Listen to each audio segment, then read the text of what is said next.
Hola, ¿qué tal? Bienvenidos a una nueva emisión de Noticias en France 24. Los saluda Andrés Mesa Muñoz. Vamos con los titulares. Empieza en Múnich la conferencia de seguridad que reúne a líderes mundiales y jefes de organizaciones internacionales. Entre los temas a tratar este año están la seguridad y la defensa de Europa, el futuro de los lazos transatlánticos y conflictos regionales. Conectamos con nuestra enviada especial. El Partido Nacionalista de Bangladesh ganó las elecciones parlamentarias con una mayoría necesaria para gobernar por sí solo, lo que promete estabilidad para el país después del derrocamiento en 2024 de la primera ministra Sheikh Hasina, condenada a muerte en el exilio. Y despegó con éxito la misión espacial Crew 12. En el equipo, integrado por 4 personas, se encuentra Sophie Adenau, la segunda mujer francesa en viajar al espacio. La tripulación tiene como destino la Estación Espacial Internacional y se espera que la nave de la compañía SpaceX se acople allí en unas 30 horas.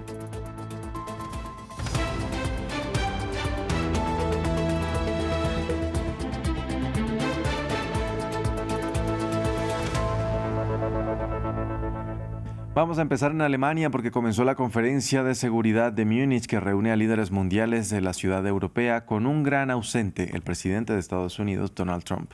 El encuentro de este año abordará temas que incluyen conflictos regionales, la seguridad y la defensa de Europa y el futuro de los lazos transatlánticos que, según el presidente del evento, ahora están sumidos en una crisis de confianza en medio de las políticas de Estados Unidos bajo las cuales ha amenazado aliados tradicionales.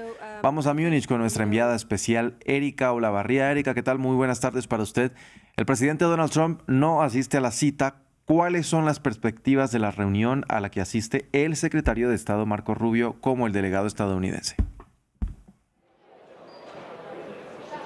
Bueno, hay muchas esperanzas, sobre todo, Andrés, recordemos el mal recuerdo que dejó el año pasado el vicepresidente de los Estados Unidos, J.D. Vance, que actuó o comenzó a actar esa división entre los aliados transatlánticos con un discurso muy duro hacia Europa, diciendo que Europa en realidad la principal amenaza para el continente era ella misma, que censuraba a partidos y a posiciones políticas que tenían muchos votantes y muchos adherentes y que no hacía nada para controlar la inmigración, entre otras muchas acusaciones. Pues este año se piensa que Marco Rubio, justamente al ser el jefe de la diplomacia de los Estados Unidos, será alguien más bien diplomático, que en medio de la crisis o la separación actual entre los Estados Unidos y sus tradicionales aliados europeos, buscará más bien puentes de entendimiento. De hecho, se ha anunciado, por ejemplo, que se va a reunir con las autoridades de Groenlandia y de Dinamarca para seguir conversando. Recordemos que tras la cumbre de Davos, Donald Trump bajó un poco la intensidad de su retórica, justamente tras la amenaza, entre comillas, del presidente Emmanuel Macron de tomar represalias económicas ante las amenazas arancelarias del presidente de los Estados Unidos, y se piensa que Marco Rubio viene más bien en esa línea de entendimiento con los aliados europeos. Y también, por lo mismo, se va a reunir con el presidente Zelensky. Ucrania es uno de los temas importantes de esta cumbre 2026 y se espera también que su trato sea más bien hacia el entendimiento con el líder ucraniano, no como ocurre, ¿no es cierto?, en la Casa Blanca con el presidente Donald Trump y J.D. Vance frente a un desvalido Volodymyr Zelensky. Erika, los líderes presentes ya entregaron algunos discursos. Cuéntenos qué han dicho hasta el momento. Sí, Andrés, bueno, habló el presidente, el que abrió esta cumbre, es el presidente justamente de la cumbre, que recordemos es un ente privado, no es una institución pública. De hecho, al final de esta cumbre no hay, por ejemplo, una declaración conjunta. Sin embargo, es un momento para que los líderes del mundo se encuentren e intenten buscar acuerdos y avanzar en temas claves. Él siguió un poco en la línea de lo que ha sido el informe de esta cumbre, que básicamente ve que estamos en un mundo bajo desconstrucción y aunque no se culpa directamente a Estados Unidos, se dice que efectivamente Donald Trump y su política y su gobierno son uno de los que están creando esta desconstrucción. De hecho, en el video, por ejemplo, de esta cumbre se ve a un elefante, mientras se ven imágenes de todas las crisis que ha habido en el último tiempo, en el último año en el mundo, y dice hay que amaestrar a los elefantes en la sala. No se refieren directamente a Donald Trump, pero obviamente que la alusión es directa, sobre todo que el Partido Republicano, el símbolo es un elefante. Pues bueno, él habló de eso, ¿no es cierto?, de esta desconstrucción de la política actual que en el mundo está siendo basada en la rabia y en la desconfianza mutua en Estados Unidos, que es un actor central en esta ruptura que se está dando, y que los tres pilares del mundo del liberal, del mundo occidental, están en crisis, dice el multilateralismo y el derecho internacional, la economía y el comercio, y los valores democráticos y las alianzas entre los países, sobre todo la OTAN. Y luego habló el canciller alemán en el mismo sentido, aunque con un poco más de moderación. Por ejemplo, si comparamos con Emmanuel Macron, el presidente francés, que ya casi ha descartado un acuerdo con Donald Trump y que habla más bien de una Europa soberana, pues él ha dicho sí, es importante que Europa sea fuerte. De hecho, Merz dijo vamos a hablar con Emmanuel Macron para conversar sobre la disuasión europea, es decir, que el arsenal nuclear francés sirva también para defender a Alemania, pero él ha dicho las alianzas son importantes, estamos en un mundo ya que no es unipolar, o sea, Estados Unidos ya ha perdido ese liderazgo, es un mundo de potencias y de esferas de influencia. Los países democráticos nos vemos limitados justamente por esas normas democráticas que seguimos, pues ni siquiera Estados Unidos, aunque sea uno de los países más poderosos, tiene la potencia suficiente para tener un liderazgo. Así que, dice él, Europa tiene que unirse, pero tiene que también trabajar por esa alianza transatlántica. Erika, muchas gracias por este reporte. Vamos a estar al tanto de cómo se desarrolla este primer día de la conferencia de seguridad allá en Múnich, que se va a extender hasta el próximo domingo. Mientras tanto, vamos con noticias sobre la guerra en Ucrania, donde se reportó un masivo ataque con drones proveniente de Rusia contra la región ucraniana de Odessa, que dejó al menos 6 personas muertas. La ofensiva golpeó varios lugares de este territorio y provocó también incendios y daños generalizados, y se da en medio de los esfuerzos diplomáticos entre las partes en guerra para poner fin al conflicto. El Kremlin anunció que la próxima semana, los días 17 y 18 de febrero, tendrá lugar una nueva ronda de conversaciones con Kiev en Ginebra. Y en Bangladesh, el Partido Nacionalista consiguió una decisiva victoria de 2/3 en las primeras elecciones legislativas celebradas en el país desde las protestas de la generación Z que provocaron la caída del régimen de mano dura de Sheikh Hasina en 2024.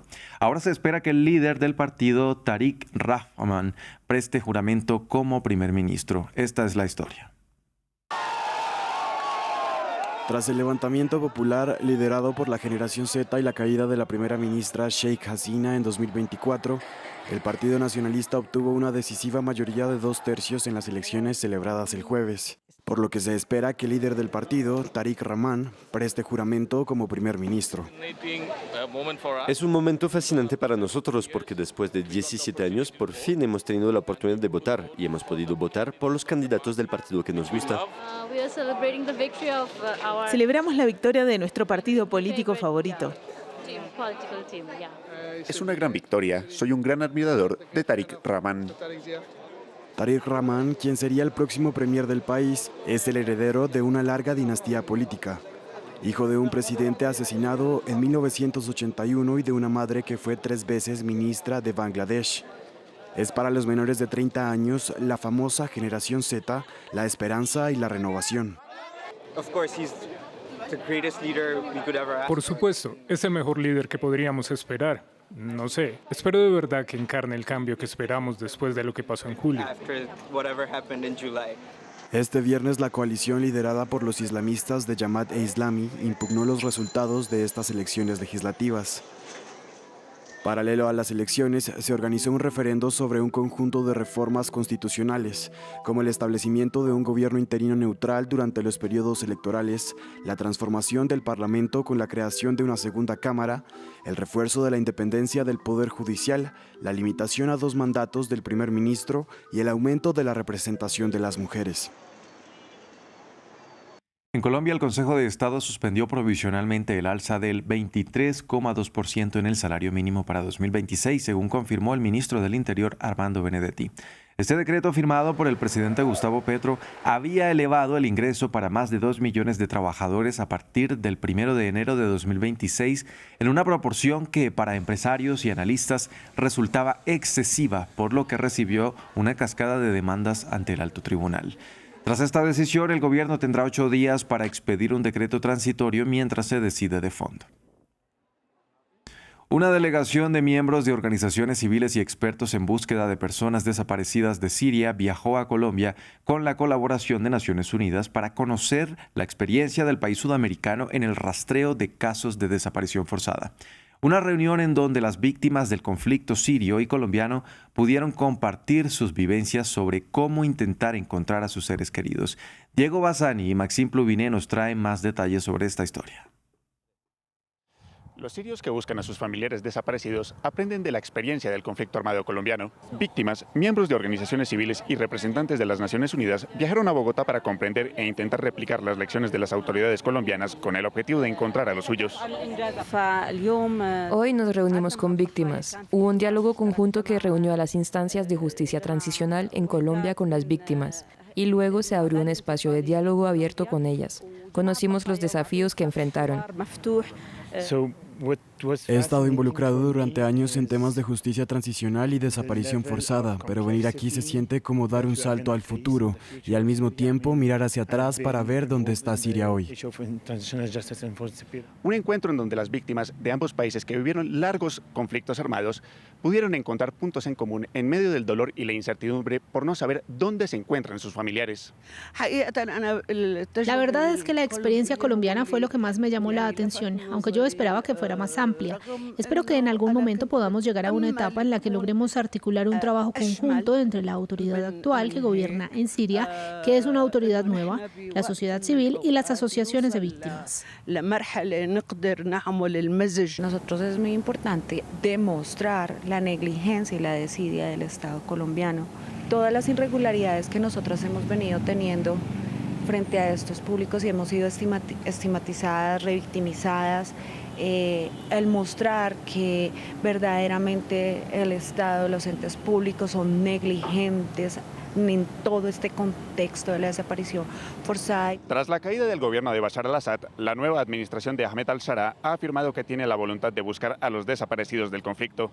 Según la Red Siria de Derechos Humanos, existen al menos 170.000 casos de desaparición forzada en el país de Medio Oriente, mientras que la Comisión de la Verdad de Colombia estima en 200.000 las personas cuyo paradero es desconocido.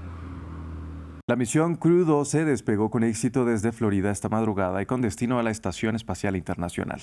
A bordo de una nave del SpaceX, la tripulación tiene como objetivo reemplazar al equipo que regresó a la Tierra el pasado 14 de enero, un mes antes de lo previsto debido a una emergencia médica. El equipo está conformado por 4 personas, entre las que se encuentra Sophie Adenau, la segunda astronauta francesa en viajar al espacio 30 años después del primer viaje de Claudie Engeret, y se espera que pase alrededor de 9 meses en la Estación Espacial Internacional. Repasemos la historia de Francia en el espacio en el siguiente informe. Al principio solo estaba Jean-Luc Chrétien, el pionero de los astronautas franceses en 1982. La sonrisa en su rostro lo dice todo sobre esta experiencia de una semana. La primera mujer fue Claudie Engeret, médica de formación. Despegó el 17 de agosto de 1996. Con el desarrollo de las estaciones espaciales se necesitaban investigadores, médicos e ingenieros de diferentes especialidades. Y bien, algunas mujeres se sintieron más capacitadas para aportar sus competencias y contribuir a los equipos. Así que aparecieron un poco más de perfiles femeninos. Una fecha y una partida que cambiaron el destino de una adolescente.